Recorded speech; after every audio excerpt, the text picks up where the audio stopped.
In the name of the Father, and of the Son, and of the Holy Spirit, God is one. Amen.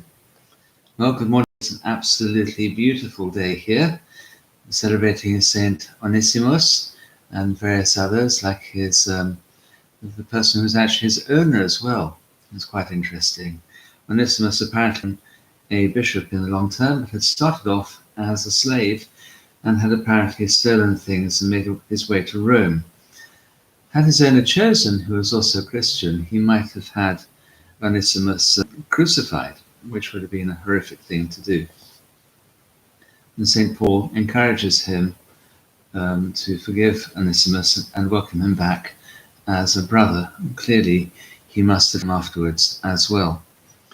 You might hear a certain amount of bashing and banging around. That's because we're having two lots of things being done in the church today. The one is that the disgusting old kerosene boiler is being serviced, and the gaskets and other things that I've seen are being repaired, and the new pipe being put on so we can actually see how much kerosene we've got, and various other things like that as well. So that'll be, you may well hear all sorts of stuff going on there.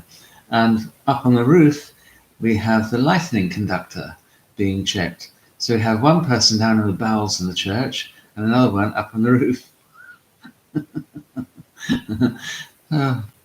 Enough to make me climb the walls. So anyway, there we are. Let's see who's here. Good morning to Gary and Vicky. Good very early in the morning, Thekla, who sent us a whole series of beautiful things about the fall or autumn, flowers and leaves and things. Good morning, William Hunter in Ireland. Good morning, Orthodox Phronesis from the Russian Orthodox Church outside Russia in the United States.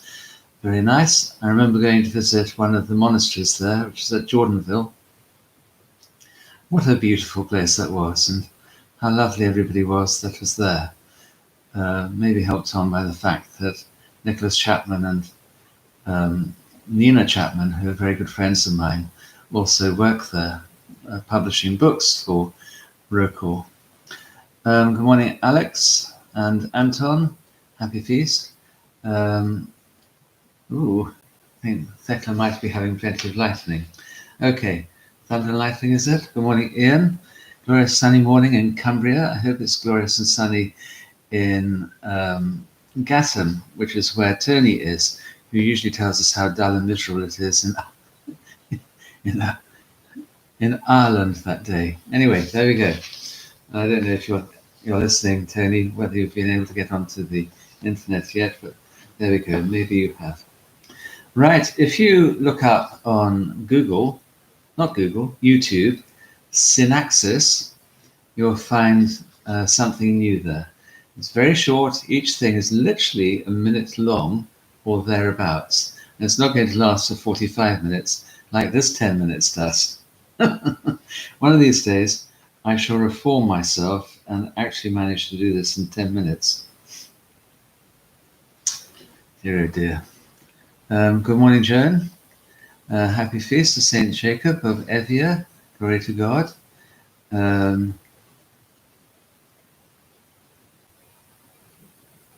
ACROD. I don't know what ACROD stands for. Anyway, there we go. And Joan, yeah, that's wonderful. Here we go.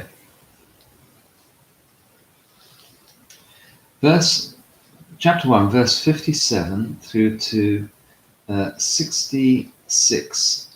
Now Elizabeth's full time came for her to be delivered, and she brought forth a son. When her neighbors and relatives heard how the Lord had shown great mercy to her, they rejoiced with her. So it was on the 8th day that they came to circumcise the child, and they would have called him by the name of his father Zachariah. His mother answered and said, "No, he shall be called John." But they said to her, "There is no one among your relatives who is called by this name." So they made signs to his father what he would have him called. So he asked for a writing tablet and wrote, saying, "His name is John." So they all marveled. Immediately his mouth was opened, and his tongue loosed, and he spoke, praising God. Then fear came on all who dwelt around them, and all these sayings were discussed throughout all the hill country of Judea. And all those who heard them kept them in their hearts, saying, "What kind of child will this be?" And the hand of the Lord was with him. Okay, there we go. Good morning, or rather good afternoon, Irini, to you. American Carpatho Russian Orthodox Archdiocese. Ooh, how exciting. That sounds interesting. So verse 57, God's promise comes true. They've been waiting for 9 months for the child to be born, and now the child is born. They have received a visit from the Theotokos, so that in itself is exciting.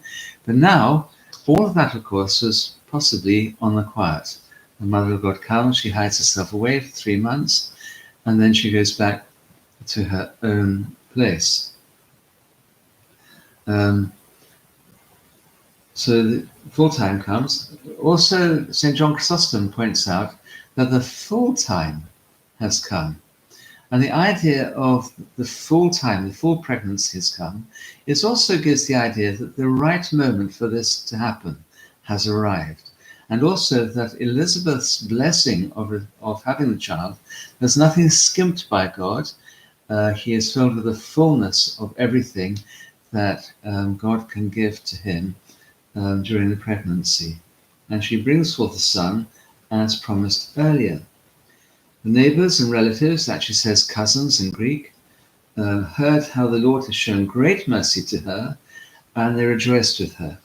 It's not quite what it says. It says the neighbors and the cousins, they are rejoicing. God, it says, God was magnifying his mercy to her. That's the third time we've had that same word there, magnifying. My soul magnifies the Lord, God is magnifying, and so on. Elizabeth magnifies the Mother of God too. God is magnifying his mercy, his loving kindness to her.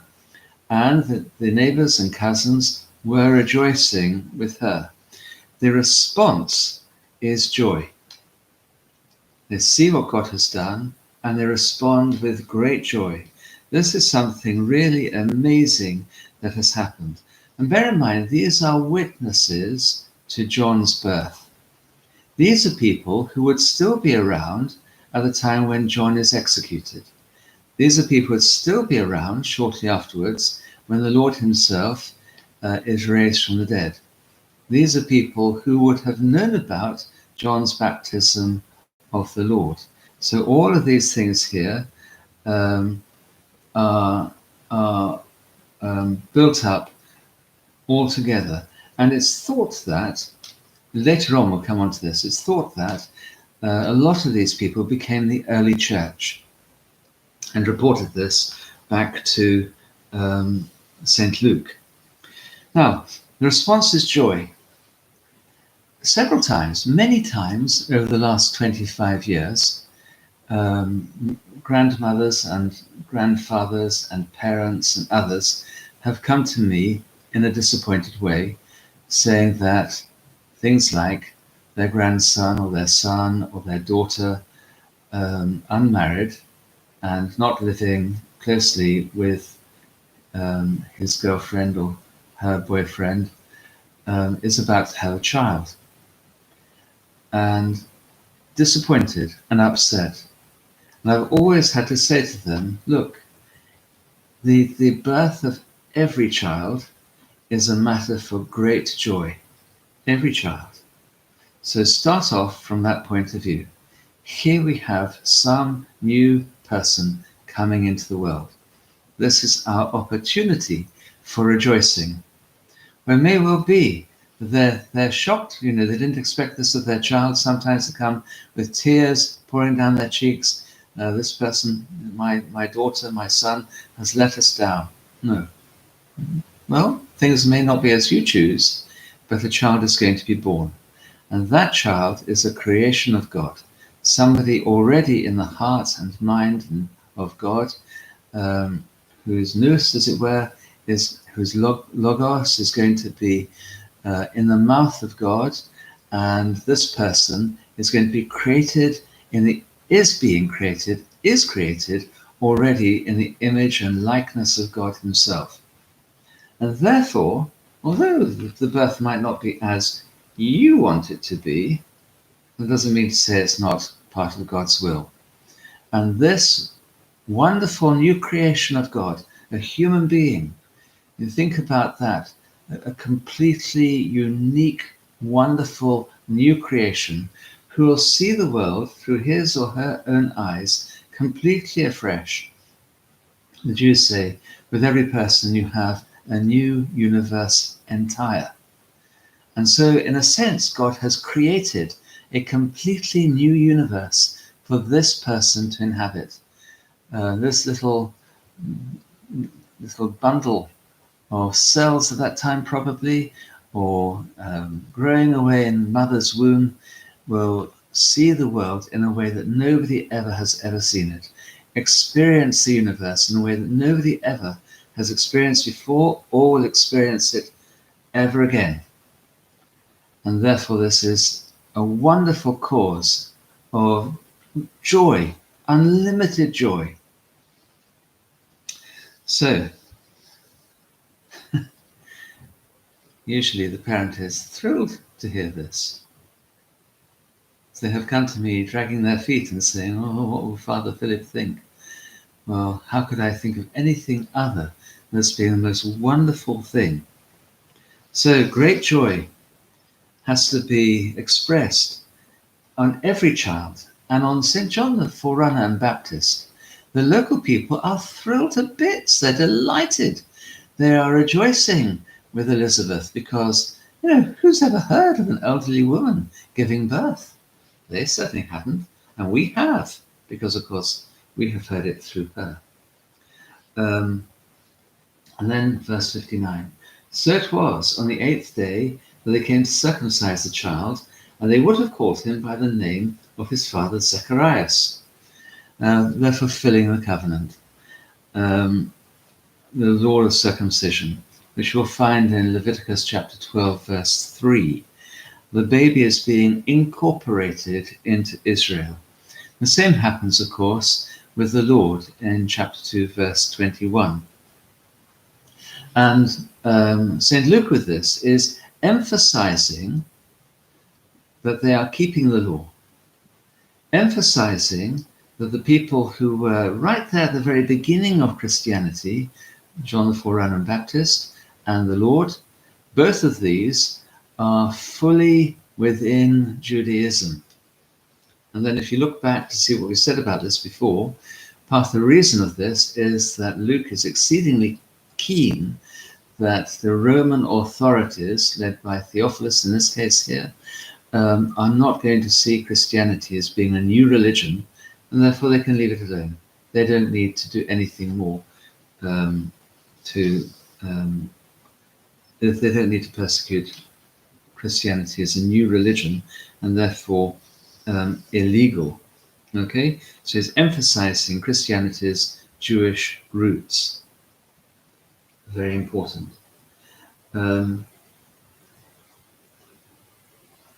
They would have called the name of his father Zachariah. I was thinking of two things when I was looking at this earlier on. The first one is, I won't say the first one. The second one is more important and more ridiculous. You may have come across a book called Augustus Carp by himself. It's written anonymously, but it is said to have written by a Church of England priest, senior priest, and his close friend, the abbess, also Church of England abbess of a large and famous monastery near Reading. And it is filled, deliberately filled, with religious hypocrisy. It is a wonderful book. You don't need to buy it. You can find it quite easily online, both as an audiobook, I think, on YouTube, and also something you can just read and download from Google or something. Augustus Carp by himself. C-A-R-P-E. And it's Augustus and not Augustine. And this is what reminded me of this just now, that Augustus his wife has a child, and he's sitting at the bottom of the stairs, standing at the bottom of the stairs. And I'm not going to go through the whole story. I'll leave it to you to laugh at. But they come downstairs and they say, what shall we call him? Shall we call him Augustine? And he said, no, you'll call him Augustus, after myself. And he says, yes, tus, not tin. The whole thing is just ridiculous and wonderful, and shows all sorts of extraordinary hypocrisy that these two Anglican clergy, one a nun, an abbess, and the other one a senior priest, I think it was an archdeacon, had picked up in the many years of dealing with religious people. Anyway, go and read it. It translates directly into the Orthodox Church as well. Anyway, they want to call him by his father, after his father Zacharias. But his mother answers and says, it's a very Jewish way of saying that, his mother answered and said, no, he shall be called John. But they said to her, there is no one among your relatives who is called by this name. So they made signs to his father what he would have him called. And he asked for a writing tablet and wrote, saying, his name is John. So they all marveled. Okay, so Elizabeth is breaking with tradition here by calling the boy John, which means God has shown favor. Now, Zachariah, who is both deaf and dumb, we know that he's deaf because they have to make signs to him, and therefore living in complete silence for the last 9 months, has not been able to tell Elizabeth what the angel has said. He couldn't tell her. I don't know why he couldn't have got a writing tablet and written down something for her too. He then writes down the same name that she has chosen. Okay? So the idea of this is that both of them are acting under divine guidance. And this is why it is that they all marveled. Now you remember they marveled before when Zachariah was struck down. And now they marvel again at this little sign, this little miracle that takes place, that without colluding with each other, they both choose the same name. So they get on and give poor old John the snip, and immediately, verse 64, his mouth was opened and his tongue was loosed, and he spoke, praising God. Suddenly, Zachariah can speak, and immediately he can speak. And he blesses God. The first thing that he says when he opens up his mouth and starts to speak, after 9 months of enforced silence, in that 9 months he's learned faith, he's learned obedience, he's learned trust, he's learned humility, all these other things. And his first response is praising God. It says here, yes, praising God. In Greek, it actually says glorifying God. And glorifying God, evlogison, saying nice words about God. It means saying good things about God. So his first response is praise. Okay? Quite interesting. That one there. And immediately, okay, first, and then it says in verse 65, in Greek it says, ke egenito, and it came to pass. Then it happened that. We've had that once before, but I lost it in the translation here. Then fear came upon all who dwelt around them. It starts off ke egenito in Greek, and came upon all. Now this is a really Lucan phrase. It's used a bit by the others, but St. Luke uses it 69 times in his Gospel, and a further 54 times in Acts of the Apostles. So it's one of his little catchphrases. It's one of his go-to phrases that he uses. And it came to pass, ke egenito, came upon all. 69 times plus 54 times. So an amazingly large number of times, really. And his mouth was opened, his tongue was loosed, and he spoke, praising God. Then fear came on all who dwelt around them, and all these sayings were discussed throughout all the country of Judea. Okay. And all those who heard them kept them in their hearts, saying, what kind of child will this be? And the hand of the Lord will be upon him. So the people, they're marveling all over again. And suddenly they hear Zachariah speaking and praising God. And the hill country all around Judea, this is where all the people who knew them lived. They'd have known this priestly family. They'd have heard all about Zachariah being struck dumb and deaf in the temple. They know all about this. All Elizabeth's cousins and neighbors and others, what do? Among all the ordinary folk of the area, not the important people, but the ordinary people living, all the rustics living up in the hills, all the farm workers and others, the hewers of wood and all that sort of folk, they act as witnesses. And it's these ones who eventually come to Christ and eventually store up this particular tradition in their minds, in their hearts, it says in Greek, but in their minds is really what we mean. And modern scholars think that this points to this area of Judea being the place where the tradition of John actually comes from. And then later on, some of the tradition about Christ. These are the ones who stored it up and kept it as the oral tradition. Really rather wonderful. So they became Christian, and then, of course, Luke is then told by them what happened. He said, you know, the sort of way they might say around here, now then, lad, it's like this, you know. All these things happened a long time before you turned up on the scene. And it stayed in their hearts. The response of the people round about is phobos.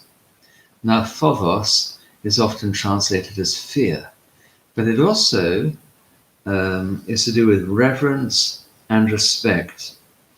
And it says about them that they lalito about it. They gossiped about these things. You can imagine all of them pinning out their clothes in their washing lines and hanging over the fences and hedges in their back gardens and telling everybody, you know what happened down road? And explaining what happened and saying, oh, that Elizabeth, she had a baby. And really amazing people all the way down, up and down the avenues and roads and so on, and going off down to the river to go and pound the dirty clothes and chatting, gossiping about all of these things. And all of this tradition then is stored in their corporate heart. And they're waiting to see, what is this John going to do? And round about, we don't know when, but we know that he disappears off into the desert, and we know he begins to baptize. And it's in this milieu that the Lord then is revealed. So they say to themselves, who will this child be? And the answer comes in chapter 1, a little bit further on, verses 76 to 79, and also in chapter 3, verses 1 to 20, and chapter 7, verses 17 to 35. And you'll see again the way that Luke is taking the tradition about Christ and the tradition about John the Forerunner and Baptist, and he's leafing them together to keep the story moving on. And slowly, slowly, we hear less about John and more about Christ until the point comes when we only hear about Christ from now on, because John has had his head cut off. Their experience also has shown them that the experience of Zachariah and Elizabeth and the experiences of friends and neighbors and cousins has shown them that the hand of the Lord is upon John. Now, this hand of the Lord is quite an interesting thing. It means that God is with him and directing and helping him. Luke only uses this once more, and that's in Acts of the Apostles, chapter 7, verse 6. I think, might be verse 9. Anyway, chapter 7, where he says the hand of the Lord was upon Joseph, the patriarch, after his brothers had been jealous of him, and they sent him off down to Egypt. But in Egypt, the hand of the Lord is with him and directs him, and he becomes obviously important within that place and begins to rule Egypt for the good of everybody present, the Egyptians, but also to the Hebrews in the long term.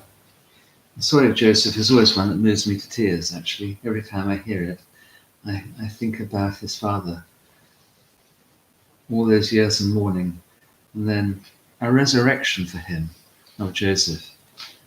Quite suddenly, all hope gone, he thinks his son is dead. And then he discovers his son is not dead, but actually is de facto ruler of Egypt. And it is, of course, one of those typos, a type of what Christ will happen. We expect him to be dead at the crucifixion, but far from it, he is revealed now to be ruler of heaven and earth. Okay, that's enough of that.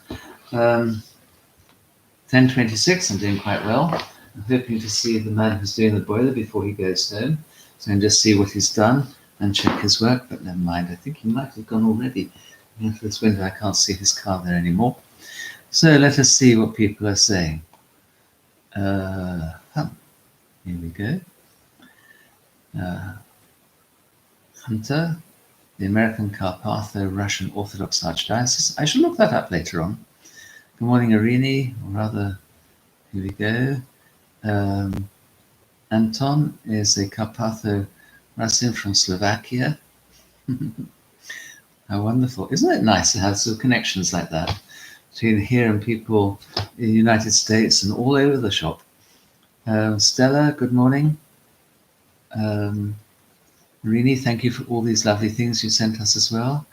Natalia, yes, the concept of time is relative. Isn't that the case?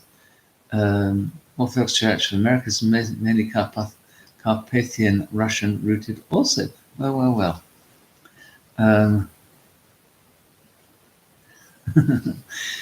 Orthodox phronesis.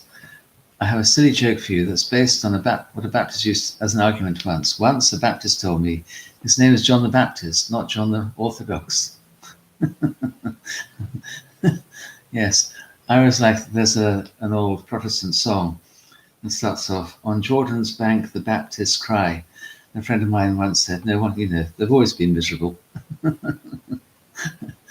Elias, good morning, God bless you. Thekla has a hard time dealing with religious people too.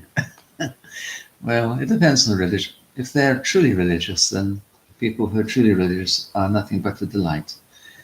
Unless, of course, they had a bad night, eaten too much cheese, had miserable dreams and so on, in which case, like everybody else, they wake up in a bad temper. But I'm slightly to agree with Hunter here that some religious people who are deeply fundamentalist and bigoted and don't base everything they are and everything that God is on love will find themselves really horrific. Fundamentally against fundamentalism. Oh my goodness. That's enough. Thekla, God bless you. Right, enough for one day. Keep everybody in your prayers, please. I'm still praying for Joseph and for Dino's son and for Elizabeth and for Judy, of course, who may well be listening to this. Good morning, sister. Your epileptic cousin, Maurice, committed suicide because kids from fundamentalist families in Wales tormented him. Oh, gosh. Isn't that horrific? Anton, there's your answer. I'll certainly pray for Reese today as well. Lord have mercy.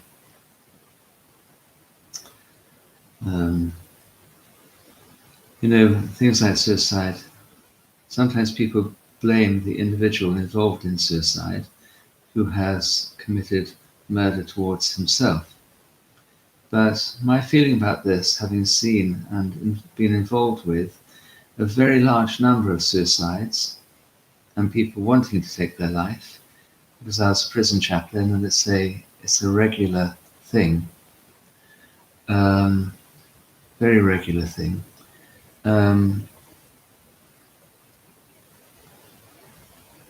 Suicide is a huge failure of society, not necessarily the immediate family or friends or others, but it is a huge failure of the whole of society, that it is rarely, if ever, a fault of a person who commits suicide. I know the Church Fathers have said lots of very negative things about this, and I know that many people think that I'm standing outside the tradition when I say this, but I'm only going on the quite large number of people I've known who have threatened suicide, and I have stopped an awful lot of people from killing themselves, and on those who have actually achieved it, of which I know quite a large number. And people who have attempted suicide and self-harmed and all those other things, I'm talking about hundreds of people that I've known of who have been thinking about suicide and attempting suicide. Hundreds, not several, hundreds, and of who have committed suicide, well over a dozen. And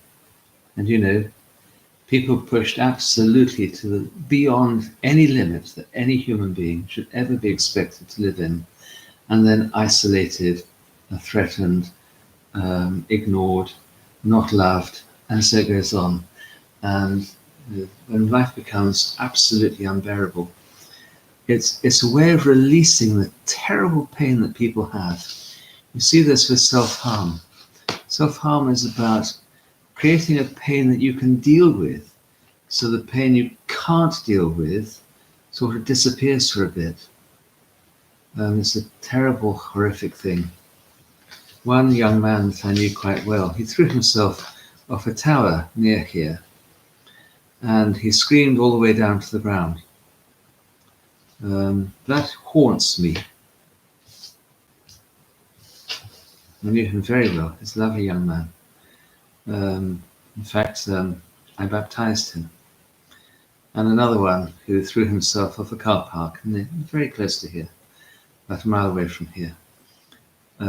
He also screamed all the way down to the ground, and after that they then put nets to catch further possible suicides before they hit the ground. He was a nice lad. We managed to keep him alive for quite a long time, but eventually, as soon as our backs were turned, he killed himself. There we go. In that sort of situation, all you can do is pray and carry on loving the person, remembering all the good things about them, and offering them time and time and time again to God. So please keep in your mind our brother Joseph, our little tiny brother Joseph Paul, our brother Simon and Simon, our sister Elizabeth, our brother Tim, my sister Alison and Simeon, and our brother Alexander, and our brother Reese, asking for God's mercy.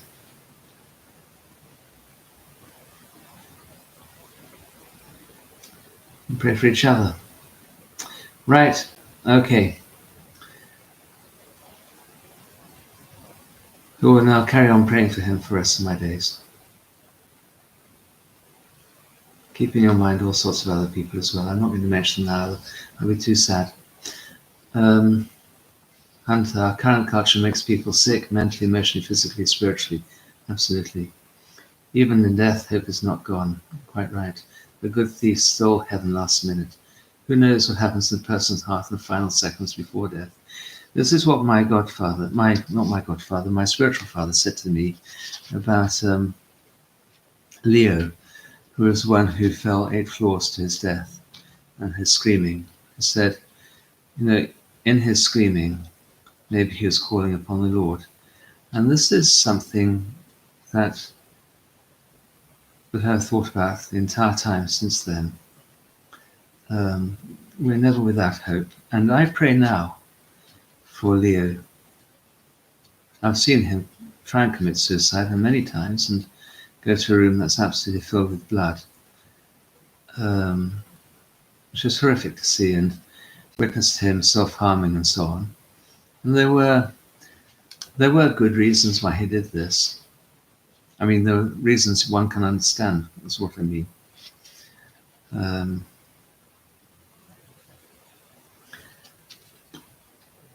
We see a certain vision of a person, don't we? But we don't really see them as they really are. I'm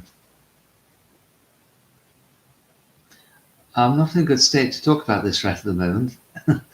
I'm feeling the bereavement from Leo all over again. So I'll leave you be and ask you to pray for him and for Reese and all others. God bless you.